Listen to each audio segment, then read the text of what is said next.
Bree with Foe to the Stove from Richmond, CA, not VA. There it is. What's up with y'all? What's up with it, Podcast Bree? Thank you for having me. No problem. Appreciate we are rolling in with season 3, but before we get into it, let's get with our sponsors. Let's get into these nails.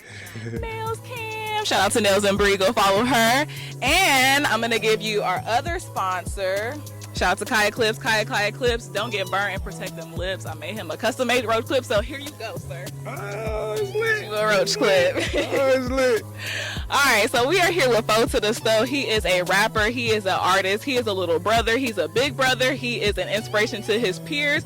But he is also a black man just out here trying to get it and articulate the pain that he's been through. So we're going to ask him a couple of questions. We're going to get this interview in. I'm going to take him on a little adventure, and we're going to get out of here. Yeah, thank you for having me. You ready? Let's do it. All right, let's go. Let's take this walk.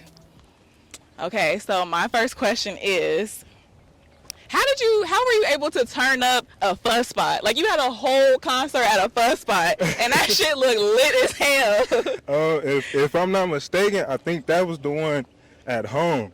Mm-hmm. So that, man, I ain't gonna lie, to everybody that came out, really, that's really what it was. Everybody that came out turned it up. You feel me? Okay. But yeah, I mean, most of the time, like, if you see a show that I'm at that's turned up, it's because of the people that's there. I'm just feeding off their energy, really. I heard that. So you've been doing music since you were like a teenager? Definitely. And you weren't really taking it too seriously, but then when your brother got out of jail, that's when you was like, all right, let's turn it up. Yes, ma'am. That's when shit got serious. So where do you think you would be if your brother was still down? See, it's crazy because at the time we start talking like more frequently and about it and about the music, I was actually into it kind of heavy. I just was, you could say I was just going left with it. I kind of wasn't taking the right steps to get where, basically to get where I'm at now. I mean, I was, we were stepping, but it was just kind of stepping in the wrong direction or just taking too many steps that didn't need to be taken. Shit like that. But I mean, I don't think I probably would have been as far as I am now. But it definitely would have still been pushing though. I heard that. Well, shout out to D-Lo for setting this interview up. Shout out to him, your manager, about to be a mogul, just out here. EDMG, baby, you know. Right on. Where do you get your ability to tell a story?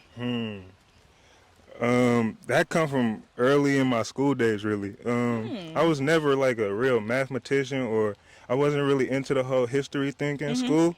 But what I was good at was the English part of that shit.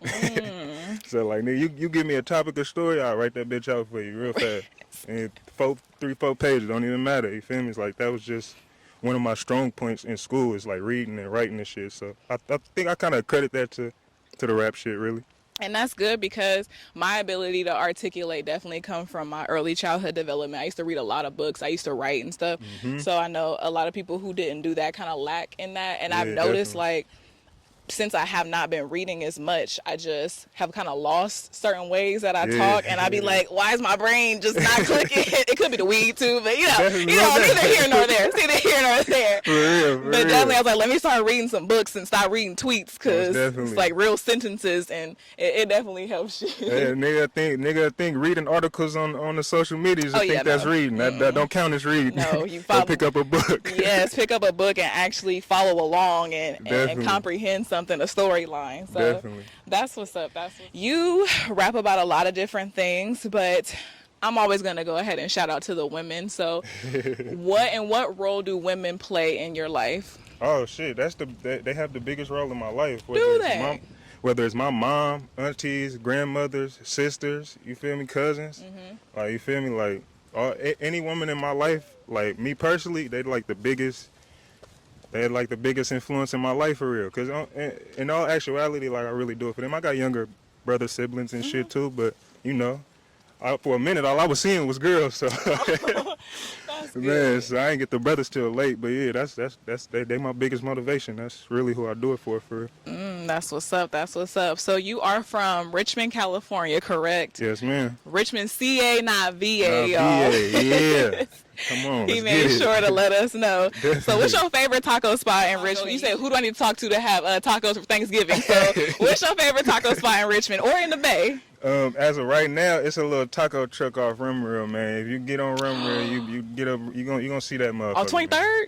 Like over in that area, or? Yeah, over in that area. Okay. Yeah. I know a little something, a little square ass from Vallejo. I know Like, they say we cousins, so you know. Right, you know. damn there. That's cool. Okay, so I was scrolling on your Twitter, and this is one of my favorite parts when I get to stalk people's Twitter, and I get to ask you to explain some of your tweets. So I'm gonna pull up one, and you're gonna see what it entails. Let's do it. So you said, I take everything offensive, getting mad over anything. You sensitive? I think you just sensitive. And you know what's crazy? I just came to that reality. I would probably say last year that yes, I am.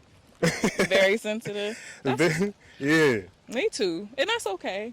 As long as you're in tune with that and you know how to navigate around it. I'm learning that. You learning it? Yeah. All right. So how do you take care of yourself? What's your morning routine looking like? My morning routine as of right now, I don't do too much healthy shit really. You know, get up, get outside, get some air, smoke some weed, get the weed in my lungs. Right. You know? Get your wake and bake on. Yeah, most definitely. And then shit, just do a little bit of writing. I mean, I don't really do too much. I make sure I get a lot of water though. That's one thing. Oh, you niggas drink some more water, bro. That's all I'm gonna say. Drink a lot of water, H2O. Go outside and get some sun. All right, let me make sure. Drink your water. Yeah. I'm going to take you to my lovely backyard. Oh, man. And I'm going to take you to the beach. I like to call my little beach in my backyard. Oh, that's wonderful. So you said that's how you taking care of yourself. I also read that you feel like that you are in permanent grief. What does that feel like? How do you navigate around that? Because I just lost a parent last year, so it just kind of sits on my shoulders like that. Thank you. But how are you dealing with that? Just what I try to do is just really take it day by day. Try to have as many good days as I can, you know. I try to distance myself from a lot of stuff that'll take me to them places, you feel me? Like, I try to get away. I try to stay away from a lot of things that'll take me back to them places. So that's pretty much all I do. Really, is just try to, and I smoke a lot of weed too. Right. So. Shout out to the Mary Jane. I don't know how many times we gotta say on this podcast, but this is the Mary Jane podcast. They getting a heavy sponsorship from. All right, sir. I'm gonna guide the way. Go ahead. You gonna follow me? I ain't got no kind of health coverage, so don't be trying to sue me. I was on a podcast Bree show and she took me down these rocks. I won 50 million. I ain't got 50 nothing for you. I ain't got 50 nothing. But what was the biggest red flag that you ignored and you wish where you was like, damn? The biggest red flag I ignored. That's a great question. It's a phenomenal question because I got stories. Because I gotta think about that. Man, the biggest red flag I ignored is somebody being too friendly. That's the biggest red flag I've ignored. I hate them people. Yeah. Because I be like, why are you here? You feel me? Because like I'm the total opposite kind of. So it's like I can't. If you moving like that, I can't really move with you like that. It's kind of. I heard you. So you just put out 2 singles. How you feel about those? 500 degrees is a juvie would know if you knew me. They goofy and do too much bluffing. That Red Eye remix, it is a little groovy. Throw that Red Eye remix on. Right, throw the Red Eye remix Full of real on. niggas living there, I gotta be. I've been bringing pressure with this shit. They probably what's tired of next me. for both Not of us, expecting though? nothing from a soul. 'Cause they can More lie. content, more music, just more me. Not to be selfish, really, but just more me. You know, get everybody used to seeing me, really. I feel like that's what I take hiatuses at times, and that's not what's needed at this level in my career. So, just more me, pretty much. More music, more content, more. You got to work around your capacity. Yeah, You true. really have to work at your capacity. And That's then true. sometimes it's okay to take those hiatuses. Definitely. Get your mind right. See Keep you things sane, from it. yeah. Yeah. And Yeah, it could be absolutely right. very overwhelming creating content, making videos, and being creative. It's a lot. So You're absolutely right. I feel you. Okay, so I just asked you what's next for you, but now that we're at the water and we've made it to the end of our journey, how else would you like to reflect on this podcast? It was dope as hell, cause it was different. I've never did it like this before. I mean, this is probably I've been interviewed, but like I don't think I've ever been on a podcast. So I think this is my first podcast. Okay. So yeah, and it was dope because it was different. Congratulations. Thank you so much. Is there any other aspects in your life you'd like to reflect in? Just maybe like the morning that you had and to where you're at now. It's crazy. I feel like for your day to start off like that, it's gotta end on a high note. Oh yeah. And this is the high note. You feel me? So I don't know. Just moms, grams, all they kept the church in us. You feel me? So don't never end your day on a bad note. Don't never go to sleep mad at nobody, mad at yourself, mad at the situation, none of that shit. So yeah, man, and shit. Sometimes you just gotta express yourself, and that's hints to what I was doing this morning. So, but like sometimes you gotta get it off your chest, because I feel like if you keep holding it in, it's just gonna make you worse. You feel me? So sometimes you just gotta express that shit. See, I was trying to tell the cameraman Deli back here that I cry every day. I was like, sometimes you just gotta cry and get it out. And you know what's? I wish I could. I wish I could. That shit'll feel great. See, it does. I just be like, all right, time to be a big girl now. Let's get this bread. For real. Let's get this bread. It's crazy. Be my own sugar daddy. Yeah. Sugar daddy, if you watching, I need some saving, okay? It's hard out here and I need you. Sugar daddy, no sugar. Sugar daddy, no sugar. You feel me? Gotta get that. Well, I like that this is ending on a high note. It is so awesome to finally meet you in person. We damn near family. Definitely. And my brother is always like, you need to meet Dennis because y'all damn near the same.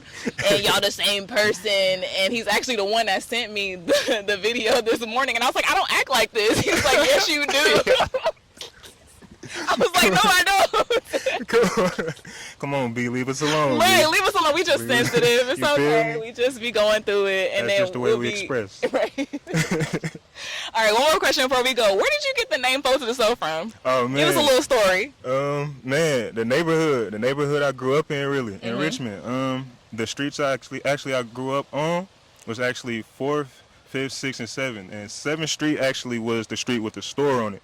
So, like shit, growing up down there, back and forth to the store. Yeah. Just eventually just got grown and eventually just calling like shit. We was folk to the store every day. You feel me? Like damn, and then nigga really thinking about it. That's just when I was going at something else. I'm like, nigga really think about it like shit, that'd be a dope ass rap name. Yeah. Cause like shit, we was just sitting in the hood saying this shit at first, but just try to turn it into a rap name. I mean, it's not me, just just to put that out there for everybody. Folk to the Store is actually a movement. Okay. It's not me personally. It's just the movement and where we grew up at. I'm just representing. That's beautiful. Right on. Well, Folk to the Store, a.k.a. Dennis, is there anything else you would like to plug us with? This is a Plug by Bree experience, Plug by Bree show. So want to plug us with any information that we might not be able to get on another platform? Anything else you want to freestyle, show us your Soul Train moves? I heard you talking about Soul Train on Twitter. You want to show us that? No, man. I'm just I'm just plug y'all in, man. Shop Black. That's my plug in for this episode, man. Shop Black. Whatever you do, no matter whatever you do outside of shopping black, make sure you pitch into the black too. That's all it is. You feel me? You know what I'm saying? I mean, I can shout out some niggas clothes that I'm wearing. You feel me? This my boy Drewski. This the boy clothes. You feel me? Okay. And my boy Von Casso. He be doing the versatile couture. So okay, shout out Von Casso. Is he the one that tattooed? Oh yeah, most definitely. He did all my tattoos. Everybody when I was in high school was getting tatted by Von. Shout out Von. I was just talking about him not too long ago. Like that man was really a staple in my high school years. Grinding, man. No, like for real. Grinding. Shout out Von Casso. If you ever got a tattoo by Von when you was in 9th, 10th, 11th, or 12th grade, you are part of an era. You're a Bay Area gym. Definitely. All right, y'all. Well, this has been another episode of Plug by Bree Season 3. And thank you so much, Folk to the Store, for being here. Thank you for having me, man. Yay. It was lit as fuck. Yay. And we are out of here. Bye. Yay.